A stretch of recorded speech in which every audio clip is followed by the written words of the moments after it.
how to invest in crypto.com.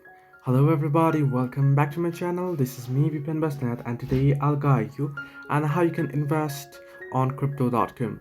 Now, investing in crypto.com basically means buying a cryptocurrency. So how you can do it, right? First things first, what you want to do is you want to simply open up your crypto.com application. Once you open up the application, you should get an interface like this. You can see the home page there. You want to simply tap on the crypto logo that you'll find at the bottom of your screen. At the bottom you can see home, accounts, and crypto logo there. You want to simply tap on crypto logo. Once you tap on it, you'll get list of options where at the bottom you'll find the buy option above the cross icon. So we want to simply head into buy option there, and you'll get the list of cryptocurrencies available. You want to simply tap on a particular crypto that you wish to buy.